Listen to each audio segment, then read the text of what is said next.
I know what you're thinking. How does this even remotely qualify as a slasher movie? Well, it doesn't. But for some reason, it reminds me of Halloween. It actually makes for both a good Halloween and a good Christmas movie, especially because it seems to air around both times of the year. As most of us know, this is an insanely popular franchise. The Harry Potter franchise needs no introduction. It's the most beloved children's series in existence, possibly more so than Wizard of Oz, Lord of the Rings. You get the picture. J.K. Rowling became the richest author in the world just off of the sales of her 7 Harry Potter novels.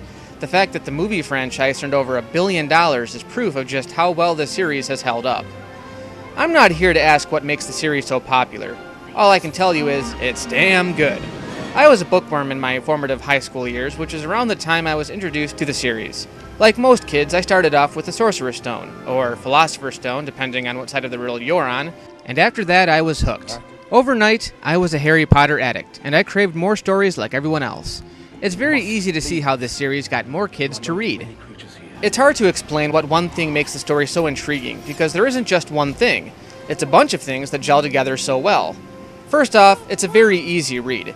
I could be reading some boring piece of high school English literature, and right afterwards I could indulge my senses by turning the pages of a Harry Potter book. Second, there are some really dark plot points. Just because it's a children's book doesn't mean it's all talking goats and gentle lions. Pretty much from the start, it establishes that Harry's parents were killed when he was a baby. And check out how Albus Dumbledore warns the kids about the 3rd floor of the castle. The 3rd floor corridor on the right-hand side is out of bounds to everyone who does not wish to die a most painful death. That's not something you'd hear from Dr. Seuss. Third, it's got Quidditch. Now, I'm not a sports guy. I just have no interest in sports whatsoever. Even I got into the Quidditch matches. Maybe it's because the rules are so simple or because it's all played on broomsticks. Either way, if I had a choice to get my ass handed to me during a round of football or a Quidditch match, I'd choose Quidditch. Besides all that, the story is just told really well. When you really look at it, it's not that original. We've seen sorcerers, witches, goblins, and trolls in countless fairy tales before, but this places it all into the confines of a magical school, and for some reason that makes it all the more charming. It also kind of bothered me that the main villain of the series, Lord Voldemort, spends his entire career trying to kill a kid. Even Darth Vader wasn't that obsessed. Then you have a great supporting villain, Severus Snape. It's never clear what his true intentions are until the very last movie, but he's never a likable character.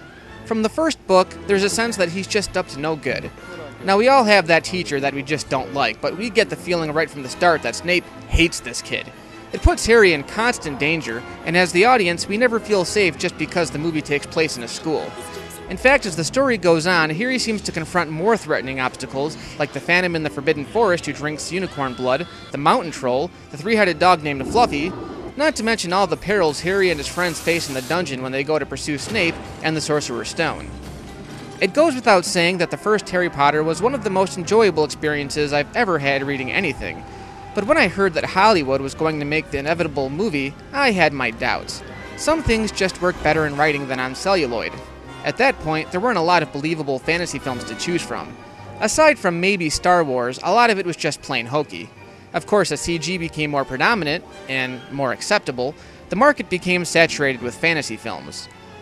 But in 2001, I had no idea how they were going to pull it off. I mean, look at the Hagrid character. He's this big giant of a character. How are they going to honestly pull it off and make it look authentic? Thank goodness I was completely wrong. Chris Columbus, who directed Sorcerer's Stone as well as its sequel, Chamber of Secrets, put together a fantastic film that captured the spirit of Rowling's masterpiece. Pretty much everything was left intact, from the lovable characters to the bright set pieces and the mystifying creatures. Sure, there were some things left out, but I honestly didn't miss them, and if you asked me today, I would have no idea what those things were. I'm not that much of an enthusiast. Don't get me wrong, the effects were good, simple and yet elegant enough to get the job done. And the story is about as close to the book as you can get. But it was the incredibly talented British cast that was the most successful part. There isn't one bad performance to be had, and for a fantasy film as big as this, that's saying something. Fantasy movies, I find, often have a lot of overacting to give us the sense that it's taking place in a world other than our own. But the cast took the material very seriously, and made it that much easier to suspend disbelief. When I heard that Alan Rickman was being cast in the film, I knew right away that he'd make a perfect Severus Snape. I'm actually surprised that he donned the role for all 8 movies. Rickman is known for not wanting to reprise characters that he's done before, particularly when asked to do something akin to his Hans Gruber character from Die Hard. Yippee-ki-yay. Motherfucker.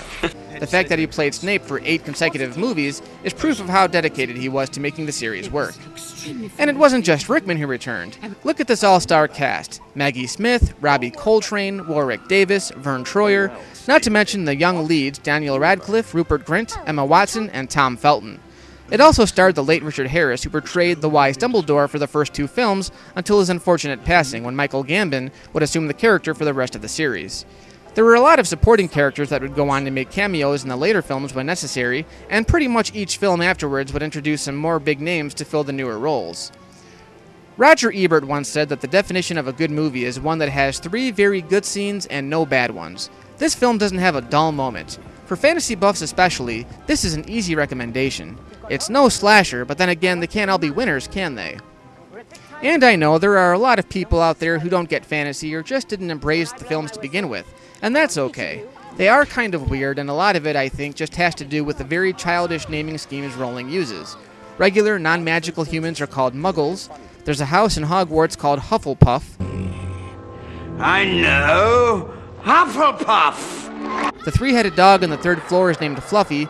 Fluffy. That thing has a name? And for goodness sakes, the central character in all the books is named Harry. Even the villain's name, Voldemort, doesn't sound all that threatening until you find out who this character really is, which isn't until about the 4th book. It's a long movie too, especially given that it was geared mostly for kids. But it doesn't matter. This is such an enjoyable movie that accompanies a very celebrated book, and it does everything amazingly well.